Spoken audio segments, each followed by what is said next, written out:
The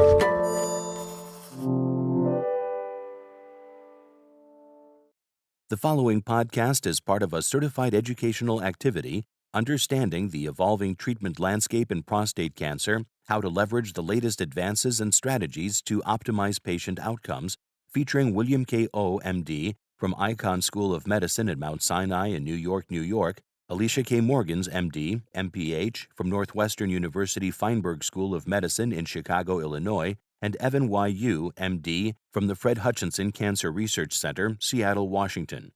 Access the entire activity and complete the post-test at peerview.com/DRP860. Downloadable slides and practice aids are also available. Thank you for listening to PeerView Podcasts. We greatly appreciate your support and would like to hear from you. Can we ask for a favor? Participate today in a short 1-minute survey at www.peerview.com/podcast survey to share how podcasts play a role in your medical education routine. Again, that's www.peerview.com/podcast survey to participate. And now, on to today's podcast. Welcome to Understanding the Evolving Treatment Landscape in Prostate Cancer, How to Leverage the Latest Advances and Strategies to Optimize Patient Outcomes. I'm Dr. William O. from the Icahn School of Medicine at Mount Sinai in New York, and I'm joined by my colleagues Dr. Alicia Morgans from the Northwestern University Feinberg School of Medicine in Chicago, and Dr. Evan Yu from the Fred Hutchinson Cancer Center in Seattle. This is my welcome to all of you. I think we're going to have a very interesting discussion today with our two faculty members to really cover several new issues in prostate cancer. First, we'll review implications of recent clinical trial data in non-metastatic CRPC, or NM-CRPC, with guidance on how to use new available therapeutics. In addition, we'll be talking about developments in MHSPC, or hormone-sensitive prostate cancer, along with recommendations for high and low volume disease, a controversial area. And finally, we'll examine new evidence that has challenged the standard of care in mCRPC and what this means for the use of newly approved agents and combinations on the horizon. So, very exciting area. So, it's my pleasure to first introduce Dr. Alicia Morgans. She's an associate professor of medicine at Northwestern University, and she'll be talking about integrating the newest therapeutic agents into early and later stage prostate cancer management. Alicia? Thank you so much.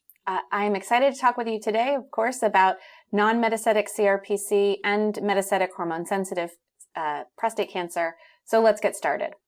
When we think about non-metastatic CRPC, I think one of the things that we're always trying to do, of course, is prevent the development of metastatic disease.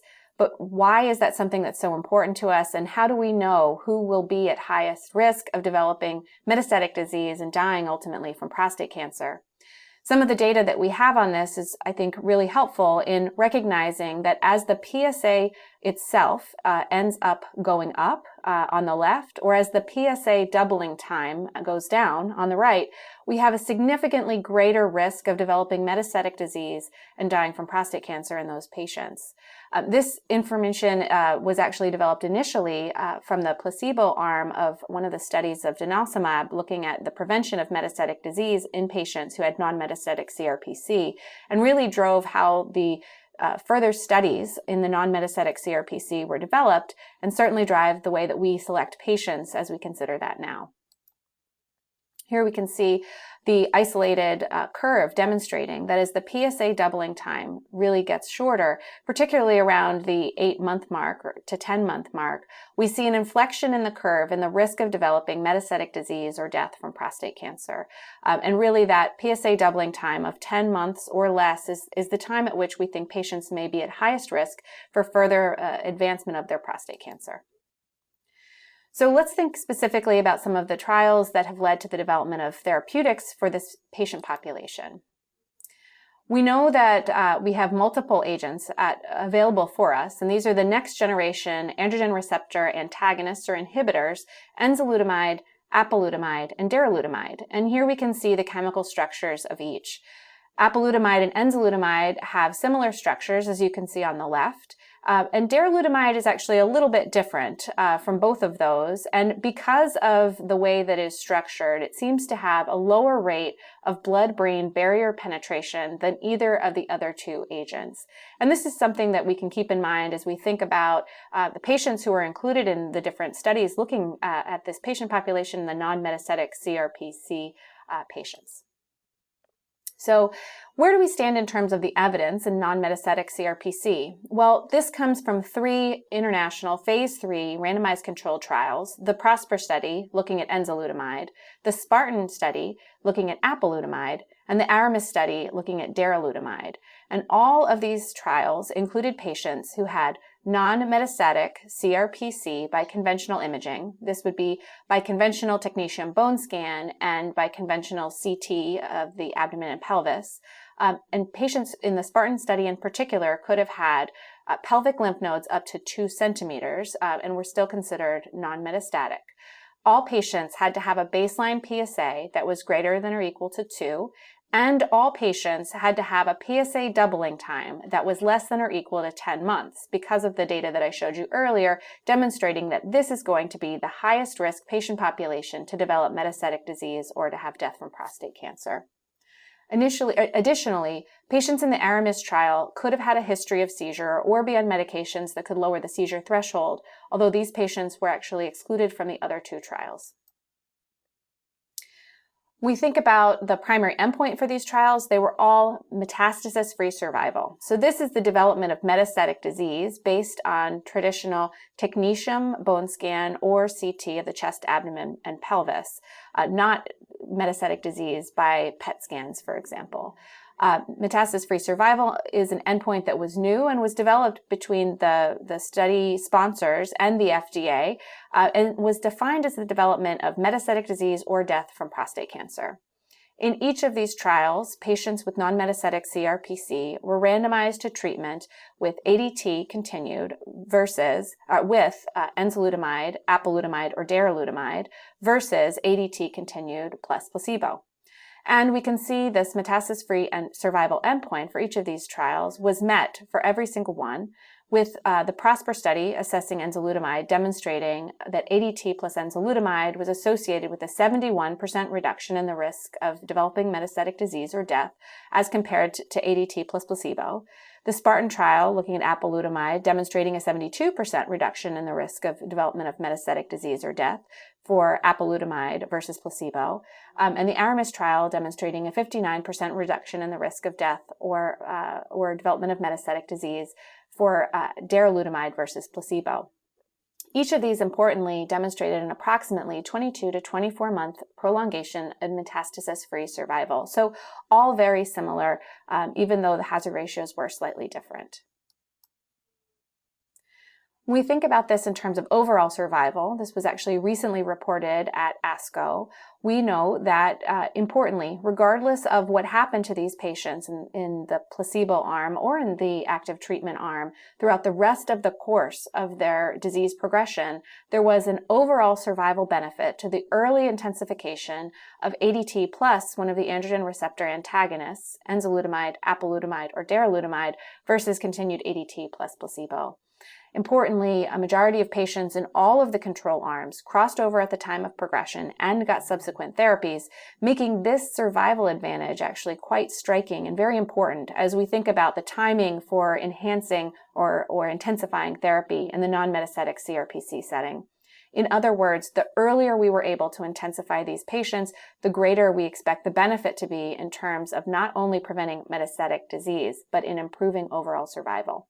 So in the Prosper trial, looking at enzalutamide plus ADT, there was a hazard ratio of 0.73, demonstrating a 27% risk in the reduction of death for those patients treated with ADT plus enzalutamide versus ADT alone.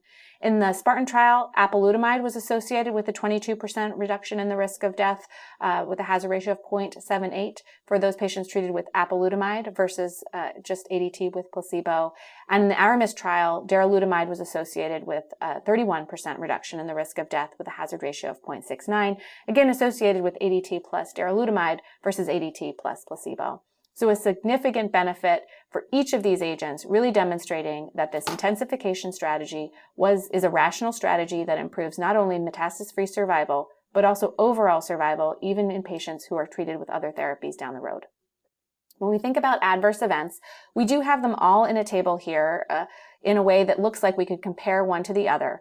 But just to be very clear, when we're thinking about adverse events, it's important to think about these in terms of studies one by one. So enzalutamide versus placebo on its own, apalutamide versus its own placebo, and darolutamide versus its own placebo, and not compare active arm to active arm across trials.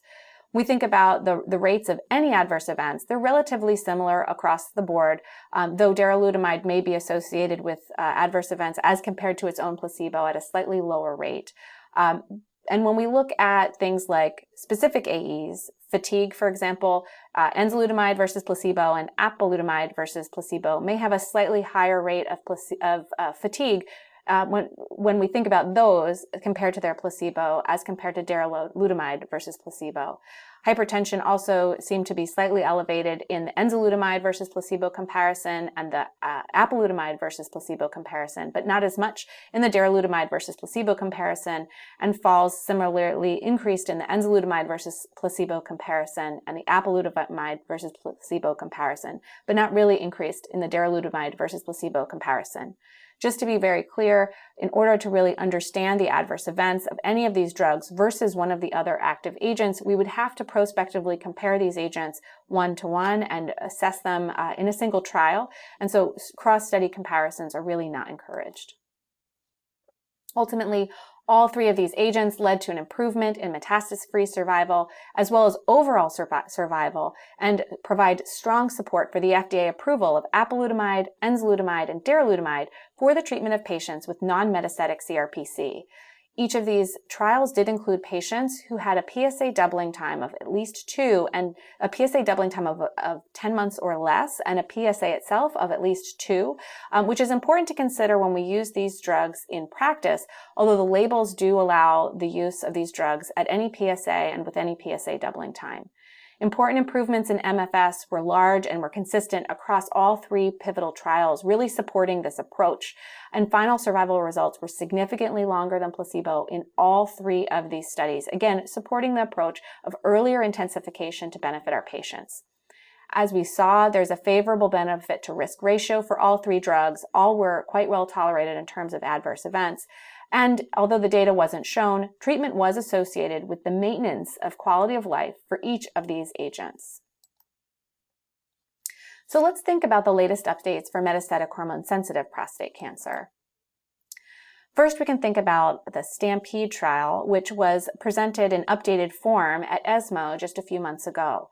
And this was the STAMPEDE assessment of, again, metastatic patients with metastatic hormone-sensitive disease. This did not include the non-metastatic group of that cohort. And it looked at patients who were treated with abiraterone plus prednisone as compared to the standard of care arm. These were the long-term results 3 years after the primary analysis that was previously reported in the New England Journal and in national meetings. And we know that the patients, again, in this analysis were only the metastatic patients, so it did not include the non-metastatic high-risk patients. And 125 patients were still on treatment with abiraterone, so about a quarter of patients were still on treatment at this time point, 6 years after the initial analysis. We can see that the overall survival curves continue to stay separate. Failure-free survival continues to demonstrate a benefit to ADT plus abiraterone versus ADT alone, and we also see this benefit maintained in terms of skeletal-related events. All three endpoints suggesting that abiraterone plus ADT is favored over ADT alone in the metastatic hormone-sensitive setting. We also have had recent data from ARCHES, which is again looking at enzalutamide in the metastatic hormone-sensitive setting. And we can see here the study design and the schema. These were metastatic hormone-sensitive patients. They were confirmed, of course, to be metastatic by bone scan, CT, or MRI, and patients had a good performance status. You could see the stratification factors here as well, with patients being stratified by high versus low volume of disease and prior docetaxel therapy for metastatic hormone-sensitive disease, whether they had received 0, 1 to 5, or 6 cycles prior to receiving their enzalutamide. Patients were randomized 1-to-1 to receive enzalutamide or to placebo, and they were followed for a primary endpoint of radiographic progression.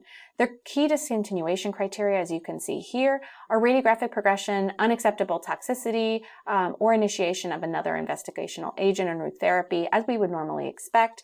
And the key secondary endpoints are listed here, with overall survival being a key secondary endpoint.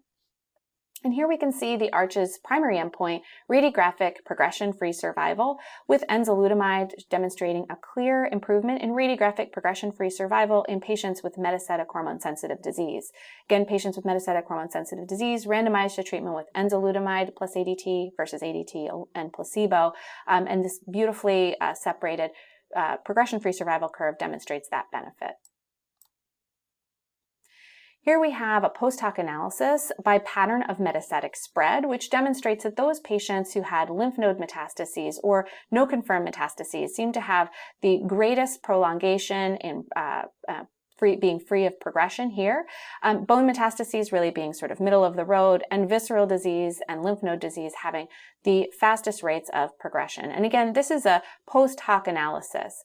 But what I would say is that this combination of ADT plus enzalutamide did provide improvement in rPFS versus placebo in patients who had lymph node spread and or bone metastatic spread here. And that was very clearly separated by the curves here. And a very nice post-hoc analysis, certainly one that we should consider as a post-hoc. And I think the ARCH's data on itself, or in itself, is much stronger, but this is an interesting piece of additive information. Again, we have a post-hoc analysis here with efficacy by baseline PSA levels. And what we can see at PSA levels of 0.2 compared to greater than 0.2 to 4 or greater than 4, enzalutamide and ADT reduced the risk of PSA progression and castration resistance versus placebo, just regardless of that baseline pre-enzalutamide PSA level. So really across the board. Again, a post-hoc analysis, we should view it as such, but encouraging that there was a pretty uniform benefit. And finally, we have the safety data from ARCH's, enzalutamide and metastatic hormone-sensitive disease. Here we have enzalutamide really demonstrating continued safety profile, no new safety signals that were identified here, and patients maintained their health-related quality of life throughout treatment. Enzamet also was relatively recently presented and certainly is very important in terms of having overall survival data for this ADT plus enzalutamide combination versus ADT alone in the metastatic hormone-sensitive setting. Importantly, patients were stratified by volume of metastatic disease and planned early docetaxel. All patients who were included did have to have a performance status of 2 or better, but they were stratified by that as well. Patients with metastatic hormone-sensitive disease were randomized to receive ADT plus enzalutamide versus ADT plus nilutamide, flutamide, or bicalutamide, really pitting this enzalutamide ADT arm against a highly active control, or the most active control arm that we've seen in any of these studies. Patients were evaluated over time with a primary endpoint here of overall survival. And here we can see that beautiful separation of curves demonstrating a benefit to ADT plus enzalutamide versus ADT alone in this metastatic hormone-sensitive setting. Again, highly statistically significant, as you can see here. Importantly, a large portion of patients did receive treatment with docetaxel concurrent with the enzalutamide. And this curve you can see, or this set of progression-free and overall survival curves that you can see at the top, in the top 2 boxes, represent those patients who were included in the trial, not quite half, who did receive docetaxel in addition to their ADT plus nilutamide, flutamide, bicalutamide, or enzalutamide. When we look at the progression-free survival curve in those patients who received docetaxel up at the top, you can see that progression-free survival does favor the combination of enzalutamide plus ADT and docetaxel versus ADT, docetaxel, and nilutamide, flutamide, or bicalutamide. In the overall survival curve, however, you see that those curves are completely overlapping with no demonstrated benefit to the triplet therapy of ADT, enzalutamide, and docetaxel versus ADT, docetaxel, and nilutamide, flutamide, or bicalutamide, really suggesting that the triplet therapy is not at this point clearly beneficial in terms of overall survival, though this data is still young and it's important for us to continue to follow to see where those curves go. If we look at the bottom two curves, we can see that ADT plus enzalutamide was superior as compared to ADT plus the other anti-androgen in both progression-free survival and overall survival in the absence of docetaxel. So we also can see in the safety data that the addition of enzalutamide to docetaxel was associated with an increase in docetaxel-associated side effects, which is important, again, a reason to not intensify to the triplet therapy at this point until we have clearer data. In the Titan trial, we looked at apalutamide in the metastatic hormone-sensitive setting, and in this setting, we saw that patients with metastatic hormone-sensitive disease were randomized to ADT plus apalutamide versus ADT plus placebo. And here, if we look at the progression-free survival, we can see a beautiful separation of curves favoring the combination of ADT plus apalutamide versus ADT plus placebo, favoring, of course, ADT plus apalutamide and leading to its approval. And here we can see the overall survival curve also demonstrating a survival benefit associated with ADT plus apalutamide versus ADT plus placebo in the metastatic hormone-sensitive setting.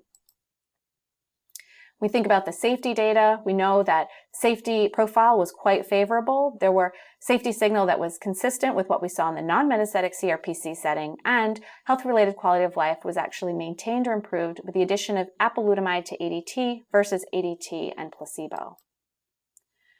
We do have some data that we expect to be able to continue to inform us as we move forward in the metastatic hormone-sensitive setting. The ARASENS trial is a trial of patients with metastatic hormone-sensitive disease that is finished enrolling at this point, and I believe is waiting to read out. Patients with metastatic hormone-sensitive disease were treated with ADT plus docetaxel and were randomized to ADT docetaxel plus darolutamide or ADT plus docetaxel plus placebo. And they were followed for a primary endpoint of overall survival. And we are waiting to see what that data suggests. And this is going to be, again, a combination of ADT docetaxel and darolutamide versus ADT docetaxel and placebo. All patients in this trial did get docetaxel, so it'll be really interesting to see if that triplet combination is beneficial or if we really are not adding much by adding an additional AR-targeted agent. So the key take-home points for metastatic hormone-sensitive disease: upfront treatment with abiraterone and prednisone, apalutamide, enzalutamide, or docetaxel is really the standard of care for men with metastatic hormone-sensitive disease. Intensification, in addition to adding something in addition to ADT, is the standard of care and should really be our goal for all patients who are fit. Treatment decisions should incorporate consideration of patient comorbidities and preferences in determining which therapy to combine with ADT for treatment intensification. And sequencing recommendations remain challenging without biomarkers or prospective data, which is an area that I do think will continue to develop, and I look forward to seeing those outcomes. Thanks, Alicia. That was a really great overview. Very exciting time. I think a lot of unknowns about which drug people should select. So we'll do some cases a little later to kind of help sort through how you guys think about which choices you would make for your patients. So our next section, our next seminar is Dr. Evan Yu, who's at the University of Washington School of Medicine and the Fred Hutch. He's going to be talking about kind of where the field is going in terms of novel therapies as well as new pending treatments. So go ahead. Hello. Thanks so much, William, for that introduction. It's a pleasure to be here today, and I'd like to thank PeerView Live for inviting me to speak at this exciting CME. So I can say that I'm extremely enthusiastic about where the field is going. Precision medicine has really finally arrived for patients with prostate cancer, and I'm going to talk a little bit about some of the newer treatment options that are out there.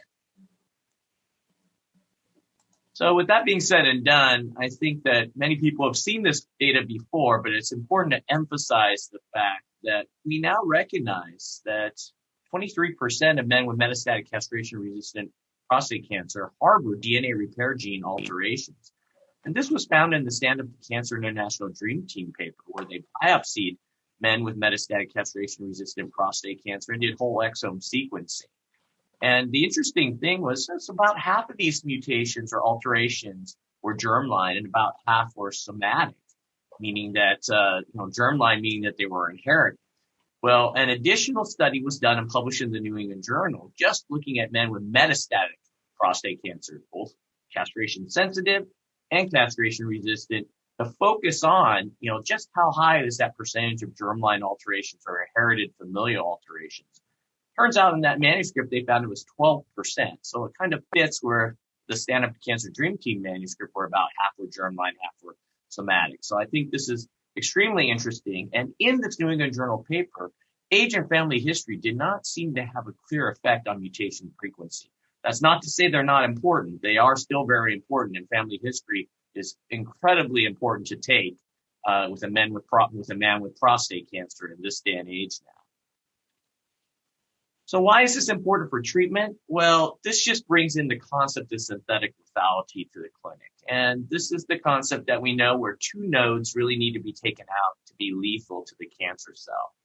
So in a normal cell that might have normal functional homologous recombination pathways, if you inhibit PARP, which is important for repairing single-strand DNA breaks, nothing exciting happens.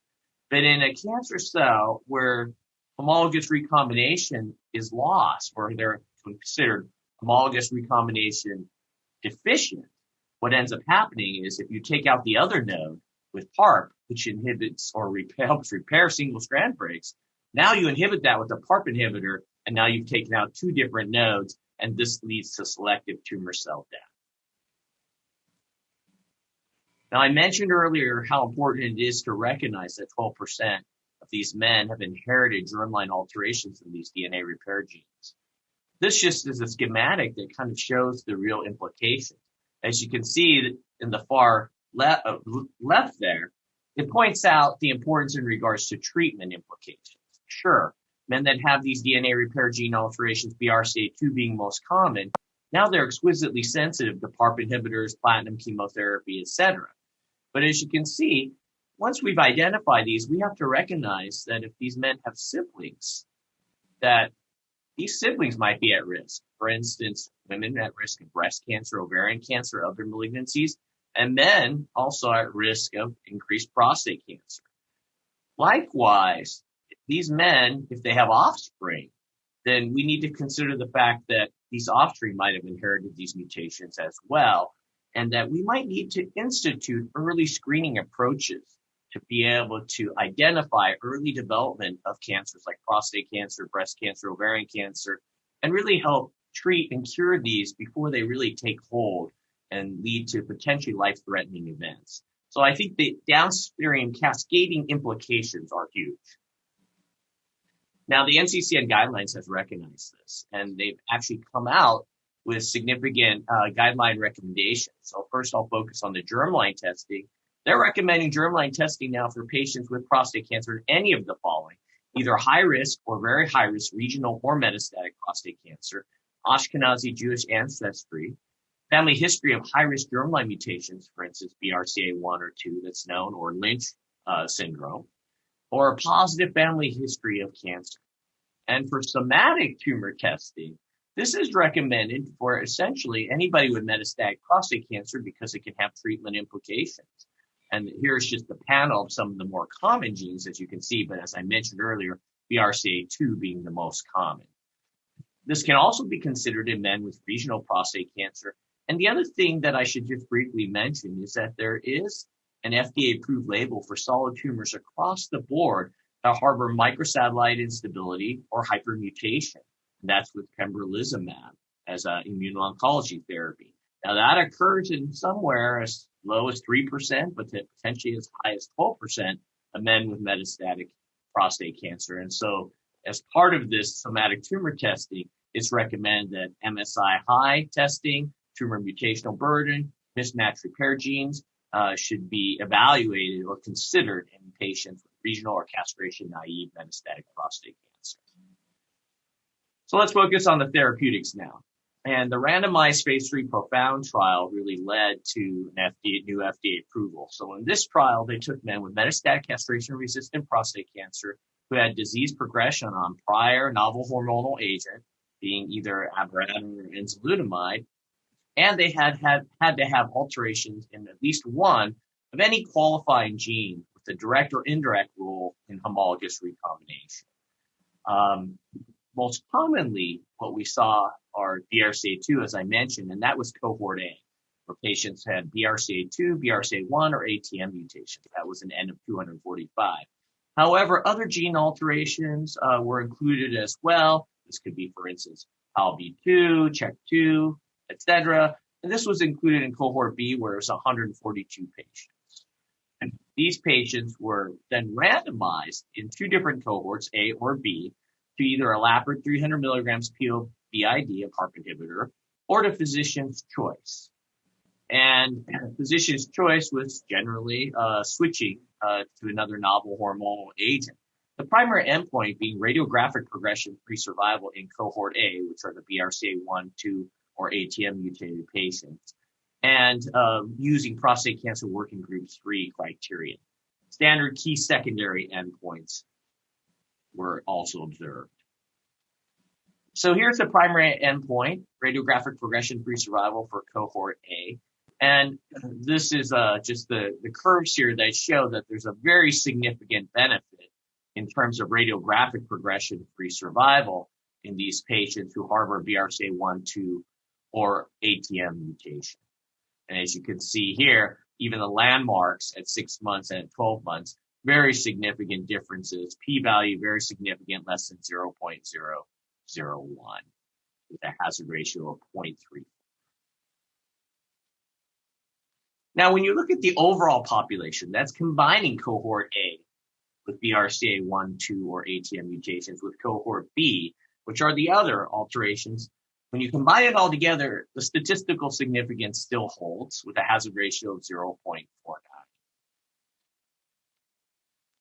And when you look at the recent presentation of the final overall survival analysis, it's also statistically significant for overall survival in cohort A, where the two-sided p-value was 0.02 with a hazard ratio of 0.69. On the right, you can see the overall survival for a combination cohort A and B also being in favor of olaparib over control. When one looks at safety, it's what one would expect with a PARP inhibitor. We see some myelosuppressive issues with anemia. You can see some GI side effects with nausea, and of course, you see fatigue. And so when they looked at the final analysis, the safety profile of olaparib really was consistent without significant changes and no cumulative toxic effects observed during this extended exposure period. So this really led to the FDA approval of olaparib. And so this occurred in May 2020. And it was based on the PROfound data. And the FDA approval was for patients with pathogenic germline or somatic homologous recombination repair gene mutated metastatic castration-resistant prostate cancer who have progressed following prior treatment with enzalutamide or abiraterone. And as you can see below, there's a more comprehensive list of all these genes that were included. Now, we must also talk about rucaparib, and that's been studied in both the Triton3 and the Triton2 analysis. The Triton2 analysis, I will summarize the data for since that's been reported out. The Triton3 trial is still ongoing. So to show the differences here, this schematic shows that Triton2 is in the post-taxane-based chemotherapy metastatic castration-resistant prostate cancer setting. The Triton3 study is in that pre-space. Of course, to be eligible for the study, all patients must have received a next-generation AR signaling-directed therapy. And homologous recombination repair deficiency was defined by this list of genes, as you can see here. And again, BRCA2 will be the most common. So here's the Triton2 data. And to summarize again, you can see the list of genes there. But this is patients with metastatic castration-resistant prostate cancer and a deleterious somatic or germline alteration in a homologous recombination repair gene as listed. They must have progressed on prior abiraterone, enzalutamide, or apalutamide, and one prior taxane-based chemotherapy expressly for the CRPC setting. Acceptable ECOG performance status was mandated, and they could not have received a prior PARP inhibitor or a prior chemotherapy that causes double-strand DNA breaks, such as mitoxantrone, cyclophosphamide, or platinum-based chemotherapy. The treatment was rucaparib, 600 milligrams PO/BID, and they were treated until radiographic progression or discontinuation for other reason, with the primary endpoint of confirmed overall response rate for modified RECIST and prostate cancer working group 3 by central assessment. So here's the response rates. And what you see on the left is the investigator evaluable population, and on the right is the independent review. And I'll focus on the independent review, where the confirmed overall response rate was 43.5%. Now, if you look at the bottom, the confirmed PSA response rate for the overall efficacy population was 54.8%. And when you look at the waterfall plots for independent patient data, on the left, you can see the target lesions, okay, again, RECIST 1.1 responses. And you can see on the right, the PSA and the overall efficacy population. Now, when you break it down based on specific DDR gene alterations, this slide focuses on the non-BRCA gene alterations because that's very important to focus on as these mutations are more rare and there's less data on the efficacy of PARP inhibitors in these mutations. And as you can see with these mutations, the response rate is much lower than what one sees with BRCA1 and 2 alterations. So for instance, confirmed investigator-assessed subjective response was 10.5% with ATM mutations, 0% in the 10 patients with CDK12 alterations. 1 patient out of 9 responded with CHEK2, and when they combined other mutations, it was higher. It was 28.6%.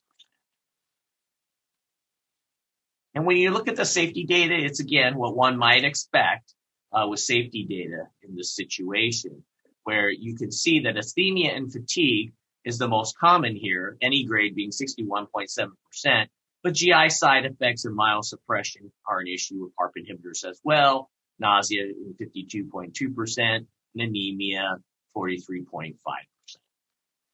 But this data led to the accelerated approval of rucaparib in metastatic castration-resistant prostate cancer.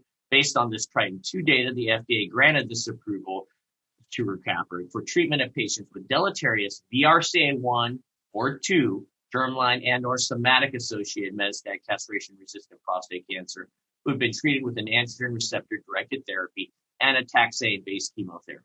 So the difference between this approval and the olaparib approval is the fact that the olaparib approval is more broad. It allows for other alterations beyond BRCA1 and 2, and it doesn't mandate that the patients have received taxane-based chemotherapy, as does the rucaparib mutation. Now, there are other PARP inhibitors that are undergoing evaluation as well, and niraparib is another well-known PARP inhibitor, and this is being studied in the phase 2 Galahad study. The inclusion criteria for this trial are unique in the fact that instead of having a broad gene panel, they have an 8-gene panel, and this is being assessed by circulating tumor DNA assays. They did make an amendment to allow foundation medicine testing of tumor as well. However, the interesting component is this is using circulating tumor DNA. Additionally, there is an unselected phase 3 trial going on called Magnitude, which is in the metastatic castration-resistant prostate cancer unselected setting, abiraterone plus minus niraparib. Likewise, talazoparib is also being studied. In TALAPRO-1, this is a patient population where talazoparib is used as monotherapy in men with metastatic castration-resistant prostate cancer and DDR mutations. But in TALAPRO-2, this is in combination in a phase 3 trial of enzalutamide plus minus talazoparib. And again, unselected patient population. So I wanted to point out the fact that there is thought that there might be additive or synergistic properties of combining PARP inhibitors with our very potent androgen receptor targeted agents. So with that being said and done, in the metastatic castration-resistant prostate cancer, there are many of these studies ongoing. I mentioned the Magnitude trial with niraparib and abiraterone, but there's also the PROSPEL randomized phase 3 trial with abiraterone plus minus olaparib. And there's the CASPAR trial with enzalutamide plus minus rucaparib. These trials are all ongoing. And this is even being imported into the earlier castration-sensitive prostate cancer study. As you can see, Amplitude is studying niraparib in combination with abiraterone. It's actually abiraterone plus minus niraparib. These are for, however, a selected patient population that do have homologous recombination deficiency. I also want to point out that there's interest in studying PARP inhibitors with checkpoint inhibitors or IO therapy, PD-1, PD-L1 inhibitors. And this is being studied in the checkmate studies with nivolumab in combination with rucaparib, docetaxel, or enzalutamide in metastatic castration-resistant prostate cancer. There's the Javelin PARP medley trial, which is a phase 2 study of avelumab plus talazoparib in locally advanced or metastatic solid tumors. And there's a randomized phase 3 Keeling 010 trial that is in the post-docetaxel setting for metastatic castration-resistant prostate cancer and post-one novel hormonal agent. And the patients are being randomized to either pembrolizumab plus olaparib or switch to the other novel hormonal agent. So if they received abiraterone before, they'd receive enzalutamide, and vice versa. If they received enzalutamide before, it'd be Now, there are some other exciting new approaches on the horizon. I think the field has all seen the cabozantinib data in the past, where unfortunately, as a single agent, it did not lead to success in randomized controlled phase 3 studies of metastatic castration-resistant prostate cancer. But this phase 2 trial, or phase 1B trial, for my correction, Cosmic 021, did see an interesting response rate with the combination. And these were patients who had radiographic progression after prior enzalutamide and or prior abiraterone. This is in the pre-chemotherapy setting for metastatic castration-resistant prostate cancer, although docetaxel for castration-sensitive disease was allowed. And this combination, interestingly, with cabozantinib 40 milligrams a day and atezolizumab 1,200 milligrams every 3 weeks, led to a 32% overall response rate. You can see the waterfall plot to the right. So as a result of this data, this randomized phase 3 CONTACT-2 trial has been designed. And again, it's for metastatic castration-resistant prostate cancer prior treatment with one and only one novel hormonal therapy agent for castration-sensitive locally advanced or metastatic castration-sensitive prostate cancer, or M0 castration-resistant prostate cancer, or a metastatic castration-resistant prostate cancer. So there's multiple potential paths of entry. The point being is you could have only received one novel hormonal therapy agent, and it doesn't really matter what disease setting you received it for. But now, in this metastatic castration-resistant prostate cancer disease state, they're being randomized to cabozantinib 40 milligrams daily, plus atezolizumab 1,200 milligrams every 3 weeks, versus physician's choice of either abiraterone or enzalutamide, with dual primary endpoints of progression-free survival and additionally, just at ESMO, we recently saw the presentation of the potential 150 trial. And so this is an interesting TOR inhibitor, and this was studied in patients with asymptomatic or mildly symptomatic metastatic castration-resistant prostate cancer, and they did stratify based on tumor PTEN loss by immunohistochemistry. It was ipatasertib, 400 milligrams a day plus abiraterone, 1,000 milligrams a day versus placebo plus abiraterone. And the co-primary endpoints were investigator-assessed radiographic progression-free survival in the intention to treat population, and also in the PTEN loss population, again, by immunohistochemistry. Secondary endpoints included overall survival. Now, I like this schematic quite a bit because it shows that there's reciprocal activation of these different pathways. So when you inhibit the androgen receptor pathway, you can upregulate the PI3 kinase TOR pathway and vice versa. And so this just shows how there might be potential for dual targeting of both pathways at the same time to increase anti-tumor activity. And what we saw in this randomized phase 3 trial is that it was significant for radiographic progression-free survival in this PTEN loss population with the p-value, as you can see there. But in the intention to treat population, you can see the p-value was 0.04, and the statistical significance level needed to be met was 0.01. The overall survival data is not yet mature, and I think not worth pointing out here, but we do eagerly await to see that overall survival data, which was a secondary. I want to wrap up by summarizing the key take-home points for metastatic castration-resistant prostate cancer. Genetic testing is recommended for many patients with advanced prostate cancer. Certainly, I think all patients with metastatic cancer, prostate cancer, should be offered genetic testing. PARP inhibitors have a significant clinical activity, especially for those who have DNA repair deficient prostate cancer, with already a couple of FDA approvals, and there are many novel combination trials that are ongoing with PARP inhibitors, combining them with novel hormonal therapy agents and with immunotherapy. And there are obviously other important targeted agents coming, for instance, radioligand therapies, targeting PSMA, and potentially even agents that target the PI3 kinase 4 pathway, especially for those patients who may be PTEN deficient. Thanks so much, and I'll turn it back over to William. Yeah, thanks, Evan. Thanks. A lot of exciting things happening in terms of personalized medicine. So in the next few minutes, we're going to have a tumor board. I'm going to present a couple of cases and ask you each your thoughts about how you would manage them. So let's start with the first case. This is a patient, Alicia, 55-year-old man. He presents with pain in his left hip. He has hypertension and poorly controlled type 2 diabetes. He has a CT scan that shows an impending pathologic fracture in his left femur, multiple sclerotic lesions throughout both his femurs, and on a bone scan has widespread osteoblastic metastases, at least 20. His serum PSA level is 500. He had never had a PSA test before, and he has a biopsy that shows a Gleason 9 cancer.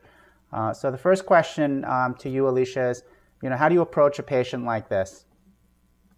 So thanks. And this is definitely not an unusual patient. Unfortunately, I wish that he were, but there are lots of patients who come into our clinic with very advanced disease. In his case, I think the most important thing to start with right off the bat is ensuring that he has radiation or an ortho consult to make sure that he doesn't develop a pathologic fracture in that left femur. And certainly I would reach out to ortho and rad-onc sort of simultaneously to make sure that doesn't need to be dealt with. Then we, of course, have to think about pain control and potentially radiation for that, which he can work on the side as well. But in terms of systemic therapy, I think as we talked about earlier, it's not okay to treat patients with androgen deprivation therapy alone anymore. And so I would be thinking about what kind of intensification strategy would be best for this individual. Given that he has hypertension and diabetes, these are things to consider, but not absolute contraindications actually for any of our intensification strategies. I would talk with him certainly about his thoughts on androgen receptor directed therapies. And I would also talk about chemotherapy, because there are patients, particularly patients with this significantly widespread disease, who may opt to go in that direction in the beginning, maybe to avoid docetaxel in the future, maybe because of copay issues with the oral agents, or maybe just because that's their preference. Now, of course, thinking about it in a pandemic, we would probably, of course, I would push him a little bit maybe away from that, but not entirely too. I mean, that would be a conversation we would have. Finally, thinking about the AR targeted agents, I do think, as I said, that there is no absolute contraindication to any of those agents, and I would consider using ABI, ENZA, or APA in this setting. With his diabetes, particularly because it's poorly controlled, I would probably lean away from abiraterone. And then, thinking about his hypertension, I would want it to be controlled if I was going to use enzalutamide and apalutamide as well, but mostly enzalutamide, and perhaps we would settle on apalutamide. But I wouldn't say that there is a particular direction that we must go in with this patient, other than ensuring that he doesn't develop a pathologic fracture of that left femur shaft. Thank you. Yeah, it's a very important point. Obviously, whenever somebody gets a fracture, your whole ability to treat them going forward with anti-cancer therapy is inhibited, and their performance status deteriorates too rapidly. So, Evan, is this a patient you would consider chemotherapy for? I mean, when do you use chemotherapy if you don't use it in a patient like this? Yeah, absolutely. The patient has high volume disease, right? Because they have greater than 20 bone lesions. And the high volume disease definition from Charted was for either visceral metastases or 4 or more bone lesions with at least one outside of the axial skeleton, being the vertebral column or the pelvis. So this patient already has a left femur shaft lesion and clearly more than 4 bone lesions. So this would be somebody I would consider docetaxel chemotherapy for, but as Alicia astutely pointed out, the patient has poorly controlled diabetes, and the patient might end up needing radiation to that left femur shaft. So those would be the two considerations that would lead me a little bit away from docetaxel in this situation. If you took away the diabetes and the fact that they're going to be getting the Decadron pre-medication for the docetaxel and that they might be getting radiation, I think this would be an ideal patient for chemotherapy. But similar to Alicia, given those couple issues there, I might lean towards enzalutamide or glutamide. Right. And of course, Alicia brought up the point about the pandemic. Alicia, do you want to just tell people what we know about using chemotherapy versus AR-targeted therapies, let's say in the setting of the pandemic right now? Sure. I mean, I do think that we could have more data that would be helpful. But I think in general, we don't have any strong evidence in patients with prostate cancer that use of chemotherapy is going to be completely contraindicated in the setting of the pandemic. It's interesting as I have many patients who are on chemotherapy currently, and as I counsel them regarding how to avoid getting infections, neutropenic fevers on chemotherapy, my counseling is very, very similar to what I tell everybody in terms of social distancing, hand washing, masking, and really avoiding others, which we talk about for regular COVID. Yeah, I mean, I think the real issue is choice. If you don't have a choice, then patients should get chemo, just like you said, and just take all the regular precautions. I think the problem with the data, of course, is it's all observational data. We're comparing them to historical controls, and it's very difficult to understand. But it seems like chemotherapy might put patients at increasing risk compared to, let's say, an AR-targeted therapy. Some people know that there's an interest in whether or not AR-targeted therapies, including androgen deprivation, but even maybe these next-generation AR-targeted therapies may actually be potentially protective against the virus. I think that's unknown still, and there are some randomized trials going on around the country and around the world, so we'll wait to hear. But in the end, I think you have to make the best choice with regard to the cancer first, and then consider if there are choices, as in this case. I think Evan brought up some very important points about why chemo would not be the best choice in this patient with all of the other things going on. Alicia, this is not probably the right patient to give radiation to the prostate, and you didn't really have a chance to go over the data from Stampede and maybe HORAD. Can you just talk a little bit about who would you consider offering primary radiation to the prostate who presents with metastatic HSPC? Sure, thank you. Yeah, we really had to concentrate, I think, on systemic therapies in our discussion earlier, but I really appreciate you bringing this up because I do think that the Stampede Arm H data that looked at the use of radiation to the primary in the setting of maximal systemic therapy at the time, which was ADT with or without docetaxel, was a really important analysis. So essentially, patients with metastatic hormone-sensitive disease were randomized to treatment with ADT with or without docetaxel plus RT to the primary versus ADT with or without docetaxel without radiation to the primary. There were some specifics about the radiation fields and the schedule that I think are a little bit nuanced, and maybe for some patients who had this once-a-week schedule may not reflect necessarily what we do here in the U.S., although there was another schedule that was over 4 to 5 weeks that was very reflective or more reflective of what we do in the U.S. In any event, those patients who had radiation to the primary, when we look at the all-comer analysis, did not have a benefit in terms of that radiation. But when the data was analyzed by low volume versus high volume, again, high volume being patients with visceral metastases or 4 or more bone metastases with at least one outside of the axial skeleton, as Evan previously defined, we saw that there was a benefit to radiation to the primary in low volume metastatic patients. And this was in terms of overall survival. So interestingly and importantly, it has been mentioned that this analysis was designed or defined after the protocol was already in place. It was defined prior to the analysis of the data, however, and was, as I can read it, very appropriately challenged or powered with multiple thousands of, like 1,000 patients, I believe, or so, maybe 1,200 patients in that analysis. The reason that it was designed in a post-hoc fashion, but then was done again before the data was actually released, is because the HORAD data suggested that there was a trend towards patients with low volume metastatic disease having a benefit to radiation of the primary. And so the STAMPEDE investigators wanted to analyze this. From my perspective, it was significantly powered. It was sufficiently powered to change what I do for patients with low volume disease. And I do recommend that patients with that disease status see and discuss with a radiation oncologist.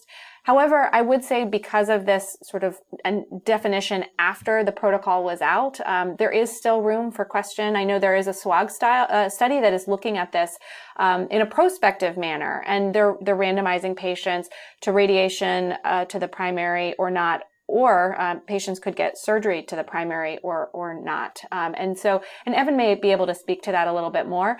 I do think that there are some questions that still need to be answered, and the SWOG team is trying to do that. But I do at this point recommend consideration of radiation for low volume metastatic patients.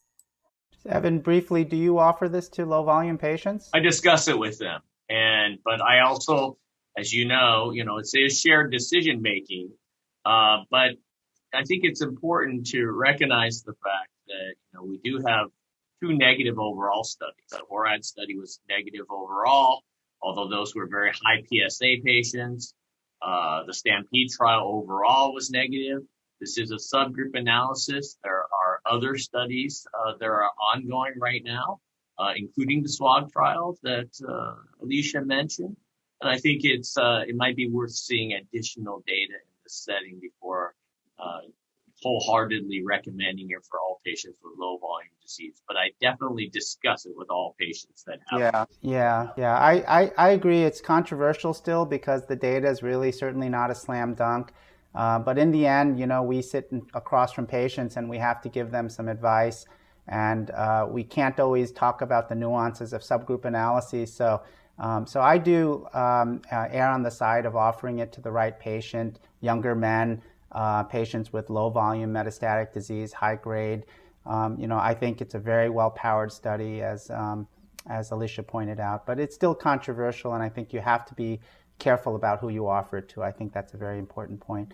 Okay, we're gonna let's do this last case here. An MCRPC patient, 49 years old, African American. He presented with Gleason 8 cancer, T3B, PSA 6.9. He has a family history, 38. His mother died of ovarian cancer. He had surgery and adjuvant radiation and then developed lung metastases. He started on ABI and ADT. Relatively short period of time before he developed CRPC, less than 2 years. And now his PSA is 15 with growing pulmonary mets and actually no bone mets. Interesting. So here are some options listed, Alicia. Enzalutamide, a taxane such as docetaxel, PARP inhibitors such as olaparib or rucaparib. What would you offer this patient? Sequencing AR-targeted agent after AR-targeted agent is going to be less effective than we need it to be for the vast majority of patients. So I think in this situation, this gentleman does have visceral metastases. I do think docetaxel is a reasonable option, but I would also say that this patient does need, as is suggested by the final option there, both germline and somatic genetic testing to understand if the patient does have a targetable DNA repair defect mutation. Also, I think important to look at whether that patient may have high TMB or MSI high status to potentially consider pembrolizumab.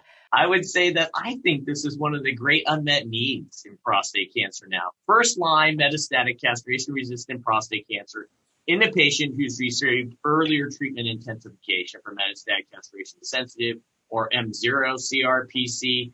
And the reason it's an unmet need is just to emphasize what Alicia said.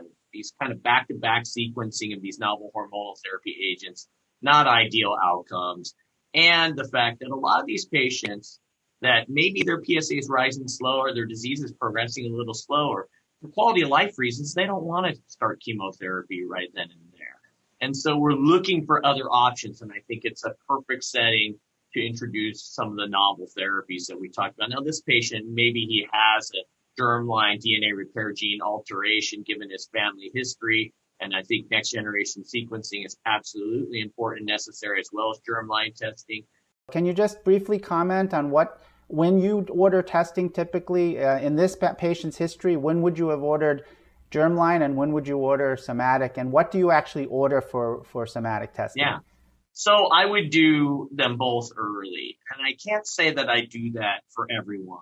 And I don't think there's a clear right or wrong answer. I'll say that in my center, we have 10 GU medical oncologists, and we all do it a little bit differently. But I will say the one consistent thing is that we all do germline testing for any man with metastatic prostate cancer, regardless of castration sensitive or castration resistant. So this is a no-brainer. I would do germline testing for this patient. When we order somatic testing is where we might differ. And there are some of my colleagues that do it for anybody with metastatic disease, with the argument, and some that are even doing it for biochemically recurrent disease. Their argument is that some of the most important key mutations are truncal, occur early, and are generally drivers, for instance, BRCA2. At the same time, this is based a little bit just off of opinion and anecdotal evidence, I've seen patients develop some of these alterations biallelic somatic over time. And so my concern is if you do it really, really early, and then later the disease progresses and people say, oh, has the patient been sequenced before? And you say, oh yeah, the patient's been sequenced, and you don't do it again. And so I tend to do that a little bit later. This patient seems to have pretty aggressive disease characteristics, so I probably would do them both at the same time. But for patients that are more drifting along, I might wait to do the next generation somatic sequencing testing later. Okay, so I'm going to ask a couple of questions that are coming in from the audience. So Evan, how do you select between the two FDA-approved PARP inhibitors for mCRPC? What's the strategy? What decision do you make to pick one or the other? That's a great question. And there really is no direct head-to-head efficacy data and safety data. So it's hard to extrapolate from comparing trial to trial cross comparisons. And that being said and done, I think in this setting, it's probably not worth doing. So I'm just looking at the label, and the labels are different. And so if I have a patient that is yet to receive chemotherapy and they have one of those 15 or so gene alterations that I believe are deleterious for DNA repair deficiency, then I will go with olaparib if it's in the pre-docetaxel setting, or it's one of those other genes that are not BRCA1 or 2. Now, if I'm in the post-docetaxel setting, and this is identified or discovered, or the patient's referred to me then, and it's clearly BRCA1 or 2, now that label fits either rucaparib or olaparib. That's an excellent answer. And Alicia, there's a question about a treatment recommendation for non-metastatic CRPC, a patient whose PSA doubling time is 12 months. So, he's 55 years old, otherwise quite fit, but his PSA doubling time is 12 months, and he's quite anxious. He's a Chicago patient, wants to do everything he can. So what do you say to that patient, Alicia? Yeah, so I think that's a great question, except that no one in Chicago is ever anxious, so we should say that. But I do think that, it is stressful to be in the situation to have standard imaging that's negative or conventional imaging that's negative. See a rising PSA while you're on ADT. It is normal to feel stress there. By label, there is no restriction in terms of PSA doubling time. So, of course, the studies included patients with a PSA doubling time of 10 months or less, but that's not what we have to do. So I would talk to the patient about the pros and the cons of having to take a oral medication every day versus waiting until things moved on. I do have to say that particularly in younger patients, and if I've watched the evolution of that PSA rise, you can kind of tell, is this doubling time going to stick around 12 months, or is it going to continue to get smaller or shorter, and for many men it will continue to get shorter. So I don't feel the need to wait until the 10 month, and you don't have to by label, and especially because we see that there's a survival benefit, and especially because we saw that survival benefit occurs despite a large amount of crossover in those trials. I think it's completely fine to go forward and treat that patient with a PSA doubling time of 12 months, particularly if he is anxious. Yeah, I think you're right. A very important point about calculating PSA doubling time. It is not a static number. And you can see from most people's PSA curves, they really evolve and they may change exponentially. So it's expected that over time, his PSA doubling time will likely shorten. Not in everyone, but I think those are all very fair points. And I think that that's partly why the label didn't include a PSA doubling time. It's actually quite hard to calculate an accurate PSA doubling time. Sometimes it really depends on how many numbers you include. So thank you for that guidance. Well, listen, that was a terrific discussion. I'd like to thank Dr. Morgans and Dr. Yu for joining the discussion today. This activity has been jointly provided by Penn State College of Medicine and PVI, Peer Review Institute for Medical Education. Thank you for listening. Download materials and complete the post-test for instant credit at peerreview.com/DRP860. This activity is supported by independent educational grants from Astellas, AstraZeneca, Exelixis, Janssen, and Merck & Company, Incorporated. This activity has been jointly provided by Penn State College of Medicine and PVI, Peer Review Institute for Medical Education.